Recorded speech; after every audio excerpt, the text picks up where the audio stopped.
स्वागत है आप सभी का ग्लोबल आईटी यूट्यूब चैनल पर। आज की वीडियो में आप लोगों को कोपा ट्रेड थ्योरी के क्वेश्चंस देखने को मिलेंगे जो कि निम्न के द्वारा प्रोवाइड किए गए हैं। क्वेश्चंस क्या है, वीडियो देखना इसलिए इंपॉर्टेंट होता है क्योंकि आप पीडीएफ से सिर्फ स्टडी करते हैं तो उतनी बेहतर तैयारी नहीं हो पाती। वीडियो में आपका न केवल कॉन्सेप्ट क्लियर होता है, साथ में ही रिवीजन भी हो जाता है और ये आसान होता है क्योंकि आपको एक तरह से क्वेश्चन भी सामने होता है, आंसर भी सामने होता है, उसका कॉन्सेप्ट भी आपके सामने होता है, तो जो लर्निंग है वो ज़्यादा बेहतर हो जाती है।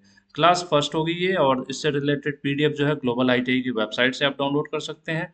और इससे रिलेटेड जो भी वीडियोज होंगी वो ग्लोबल आईटीआई यूट्यूब चैनल के प्लेलिस्ट में आपको देखने को मिल जाएंगी। सिंपली यूट्यूब में सर्च कीजिए ग्लोबल आईटीआई, इसके ऊपर आपको क्लिक कर देना है। जैसे यहाँ लिखा हुआ आ रहा है, इसके ऊपर आप क्लिक करेंगे तो इस तरह से नेक्स्ट पेज ओपन होगा।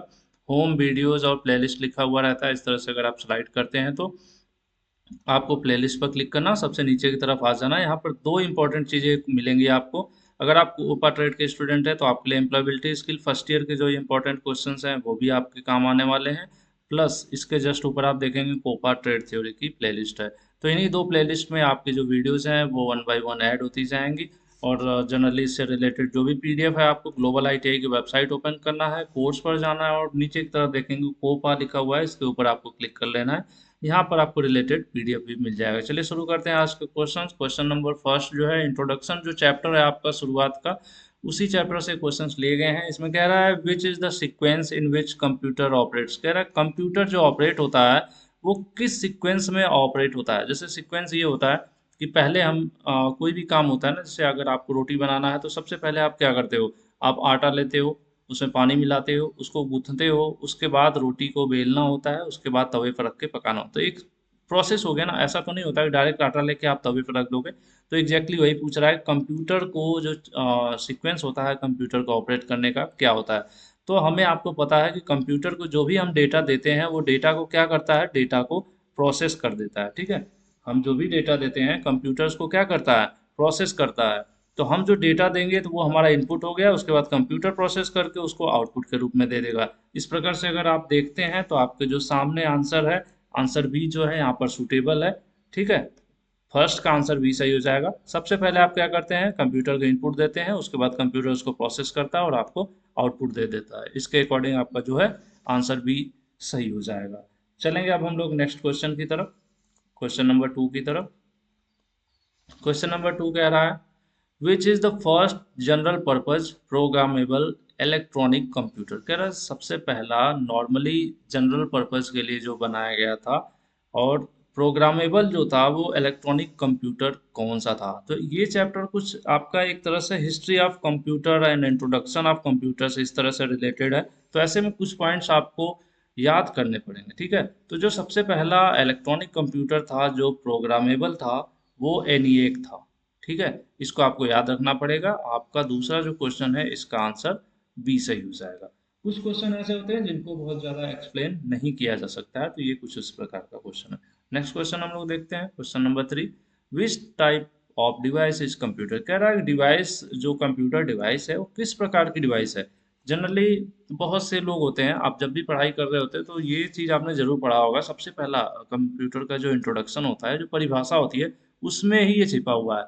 बार बार बोला जाता है कि computer is an electronic device. Computer क्या है, एक इलेक्ट्रॉनिक डिवाइस है। ठीक है, तो आपका आंसर जो बी है वो सही हो जाएगा। इलेक्ट्रिकल पर आपको कंफ्यूज नहीं होना है, ये इलेक्ट्रॉनिक डिवाइस होती है जो हमारी कंप्यूटर होती है। ठीक है, तो तीसरे क्वेश्चन का भी आंसर क्या है, बी सही हो जाएगा। नेक्स्ट क्वेश्चन देखते हैं। इसके पहले हमने आपको जो क्वेश्चन कराया था इसका आंसर क्या था, ए सही था। ठीक है, टू का। चलते हैं क्वेश्चन नंबर फोर की तरफ। देखिए ये भी बहुत बेसिक सा सवाल है। जब भी कंप्यूटर आप कहीं सीखना पढ़ना शुरू करते हैं जब भी, तो शुरू में ही आपको लाइन देखने को मिल जाती है कि who is the considered as a father of computer, कि मतलब कंप्यूटर के जनक कौन है, किसने कंप्यूटर को बनाया था।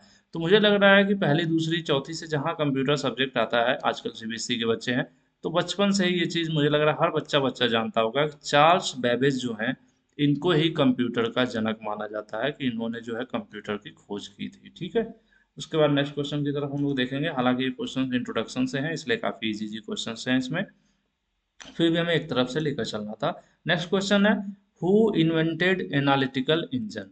ठीक है, ये भी चार्ल्स बेबेज के द्वारा ही किया गया था इसमें। ठीक है, इसका भी आंसर आपका ए होगा, चार्ल्स बेबेज। ठीक है, यही है शुरुआती फादर ऑफ कंप्यूटर, इन्होंने ये सब कॉन्सेप्ट जो है उनको लॉन्च किया था।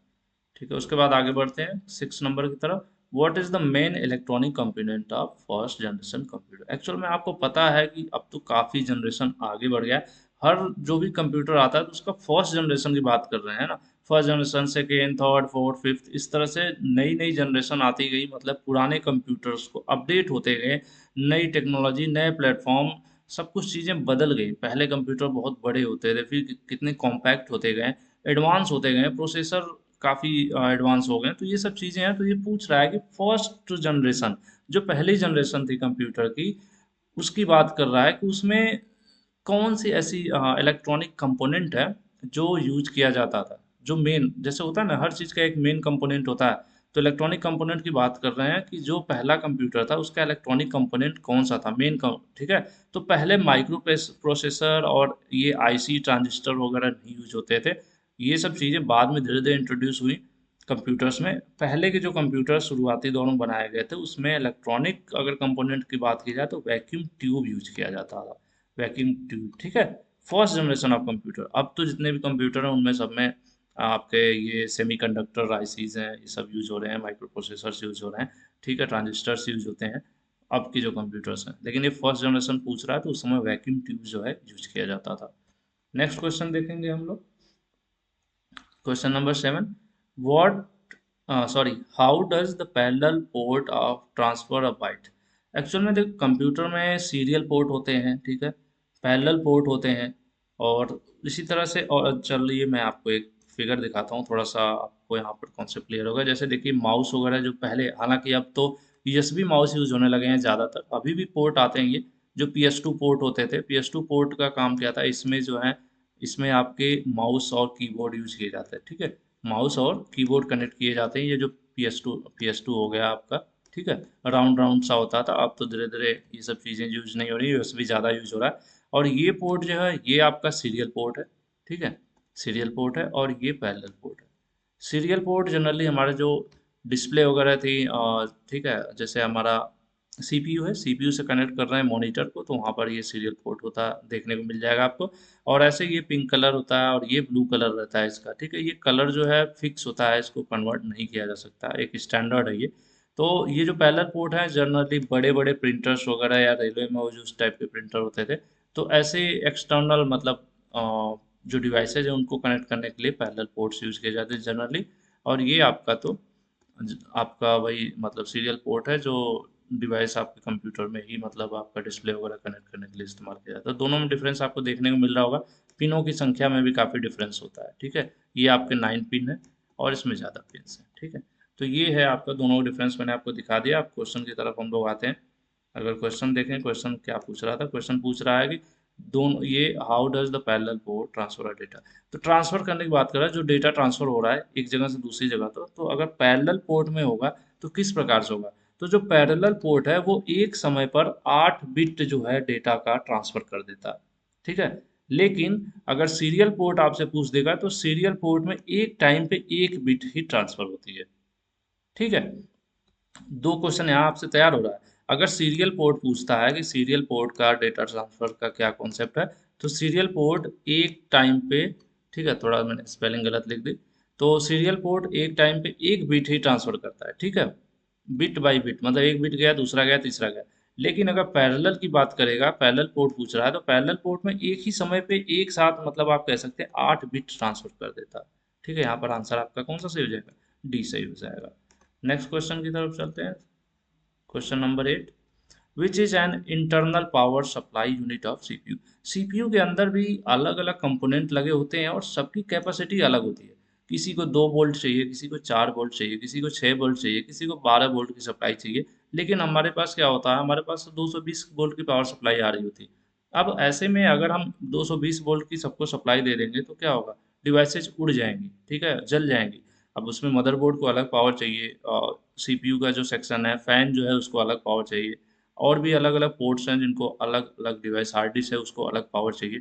तो उनको मैनेज करने के लिए एक डिवाइस लगी होती है जो काफ़ी वर्सटाइल होती है। उसको इनपुट तो लेती है 220 वोल्ट का, लेकिन अलग अलग टाइप के जो है आउटपुट बना के देती है। उसमें कई सारे वायर निकले रहते हैं, कोई वायर ऐसे होते हैं जो 10 वोल्ट दे रहे हैं, कुछ ऐसे होते हैं जो 40 वोल्ट दे रहे हैं। तो उसको हम कहते हैं, वही पूछ रहा है कि इंटरनल पावर सप्लाई जो सीपीयू के अंदर लगी होती है और उसके अंदर जो लगे डिवाइसेज हैं उनको ये सप्लाई डिस्ट्रीब्यूशन का भी एक तरह से काम करती है। उसको क्या कहते हैं? तो उसको हम कहते हैं एसएमपीएस। ठीक है, एसएमपीएस। इसका राइट आंसर क्या है? राइट आंसर सी है, एसएमपीएस। और एसएमपीएस का जो फुल फॉर्म होता है वो होता है स्विच मोड पावर सप्लाई। ठीक है, और ये सीपीयू कैबिनेट के अंदर होता है। चलिए हम लोग नेक्स्ट क्वेश्चन की तरफ चलते हैं। आने वाले दिनों में ग्लोबल आईटीआई पर और बेहतर क्लासेस प्रोवाइड करने की कोशिश करेंगे कोपा वगैरह के लिए। ठीक है, what is the purpose of expansion slot in motherboard? अगर मदरबोर्ड में एक्सपेंशन स्लॉट लगाया जा रहा है, मतलब और भी चीज़ें बढ़ाना चाह रहे हैं, विस्तार स्लॉट यहाँ पर देखिए लिखा हुआ आ रहा है, क्यों लगाया जाता है? तो होता क्या है कि अगर हमें और भी डिवाइसेज, एक्सटर्नल डिवाइसेस कनेक्ट करनी है तो उसके लिए इस्तेमाल किया जाता है। आपका जो रैम है, रैम के लिए तो मदरबोर्ड पर ऑलरेडी स्लॉट होता है। माउस के लिए मैंने आपको दिखाया PS2 आपके पोर्ट थे, या फिर यूएसबी पोर्ट में माउस लग जाते हैं। इसी तरह से कीबोर्ड के लिए भी ऑलरेडी यूएसबी वगैरह में लग जाता है, PS2 में लग जाता है। लेकिन और एक्स्ट्रा डिवाइसेज अगर हमें कनेक्ट करना है तो उसके लिए एक्सपेंशन स्लॉट जो है, इसकी बात कर रहा है कि मदरबोर्ड में क्यों लगाए जाते हैं। तो और भी जो बाहरी एक्सटर्नल डिवाइसेज हैं, और भी हम बहुत से डिवाइसेज कनेक्ट करना चाहते हैं तो उसके लिए इस्तेमाल किया जाता है। ठीक है, यहाँ पर आंसर आपका कौन सा सही हो जाएगा? आंसर डी सही हो जाएगा आपका। उसके बाद नेक्स्ट क्वेश्चन चलते हैं, question number 10। What is the purpose of memory in a computer? आप सभी को पता है मेमोरी क्यों यूज किया जाएगा? सिंपल सी बात है, अगर मेमोरी का काम क्या है, मेमोरी जो है डेटा को स्टोर करके रखता है। जब भी मेमोरी वाला आपने चैप्टर पढ़ा होगा तो आपको सबसे पहली जो हेडिंग है वही मिली होगी कि मेमोरी क्या होती है। तो मेमोरी होती है डाटा को संग्रहित करने के लिए, स्टोर करने के लिए। ठीक है, सबसे सिंपल सा क्वेश्चन है, मुझे लग रहा है आप सभी को आ रहा होगा, कमेंट करके जरूर बताइएगा। 10वें का आंसर डी सही होगा। जो मेमोरी है, कंप्यूटर के अंदर जो मेमोरी लगी होती है, जैसे हार्ड डिस्क भी आपकी मेमोरी है। ठीक है, तो ये मेमोरी का क्या काम है? तो मेमोरी काम है डेटा को संरक्षित करना, सुरक्षित करना, स्टोर करना। ठीक है, नेक्स्ट क्वेश्चन देखेंगे हम लोग, question number 11। How many pins in DIMM port? ठीक है, DIMM पोर्ट में पूछ रहे हैं कितने पिन होते हैं। तो मैं अभी आपको DIM और एक और पोर्ट होता है SIMM, दोनों मैं आपको दिखा देता हूँ। ठीक है, यहाँ पर देखिए SIMM एक पिन, इसमें 30 पिन का भी पोर्ट होता है। ठीक है, उसके अलावा 72 पिन का भी पोर्ट होता है। और जो DIMM होता है वो 168 पिन होता है इसमें। तो पहले, अब देखिए पहले क्या था, पहले रैम वगैरह जो होती थी वो SIMM पर रहती थी। ठीक है, ये जो है आपके यहाँ पे पिन्स दिख रहे हैं ना, ये पिन की संख्या, इन्हीं की बात हो रही है। इनका काम क्या होता है, इसमें जो भी यहाँ पर ये ICs वगैरह लगी हैं ये कनेक्ट हो पाती हैं मदरबोर्ड में। सेम इसी तरह से स्लॉट बना होता है। ये रैम है एक्चुअल में, जो डायग्राम आपको दिख रहा है रैम है। तो अब जो है, अब जो आपका SIM है वो single in line memory module कहा जाता है, और DIMM जो है वो dual in line memory module कहा जाता है। और DIMM जो है वो SIMM से ज़्यादा बेहतर भी है, प्लस ये पावर कंजम्पशन भी इसका कम है उसकी अपेक्षा। ये 5 वोल्ट ऑपरेट होने में लेता है और तो ये लगभग 3-3.5 वोल्ट लेता है। ठीक है, तो DIMM जो है वो बेहतर है SIMM से। और ये रैम से रिलेटेड, इसके स्लॉट और रैम के जो पॉइंट्स है इन्हीं की बात हो रही है। ठीक है, रैम रैम जो लगाने के लिए स्लॉट होता है तो उन पे भी इनके अकॉर्डिंग ही पिनों की संख्या होती है। जितनी रैम पर पिन की संख्या है उसी तरह से मदरबोर्ड पर जो रैम का स्लॉट होता है उस पर भी उसी अकॉर्डिंग पिन की संख्या रहती है, जिससे ये मैच कर जाते हैं और वहाँ पर लग पाते हैं।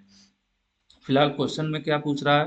क्वेश्चन पूछ रहा है हमारा कि DIMM, ठीक है, ये DIMM का पूछ रहा है कि इसमें कितने पिन होते हैं। मैंने आपको पिन दिखाया ना, जो ऐसे गोल्डन टाइप के अलग अलग ढेर सारे पिन दिख रही थी, तो वही है। तो इसमें आपके 168 पिन्स होती हैं। ठीक है, DIM 168 जो है पिन्स होती हैं। ठीक है, ये 11 नंबर का क्वेश्चन आपका जो है उसका आंसर डी सही हो जाएगा।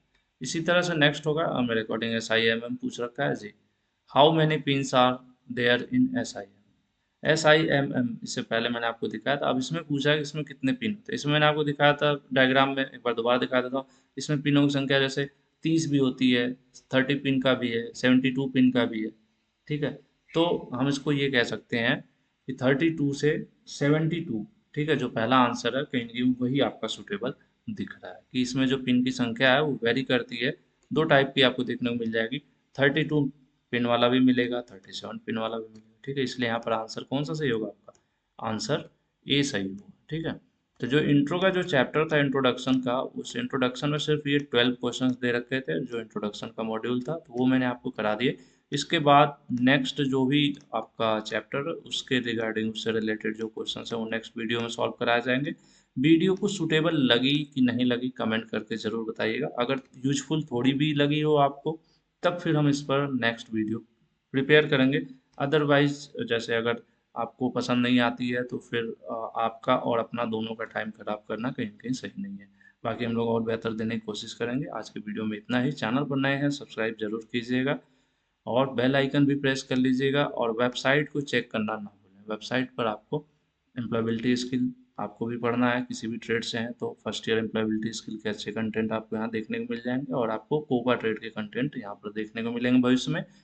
प्लस आज के वीडियो में इतना ही। पसंद आई हो तो फाइनली लाइक कर दीजिएगा और जाते जाते चैनल सब्सक्राइब जरूर कीजिएगा। Thank you.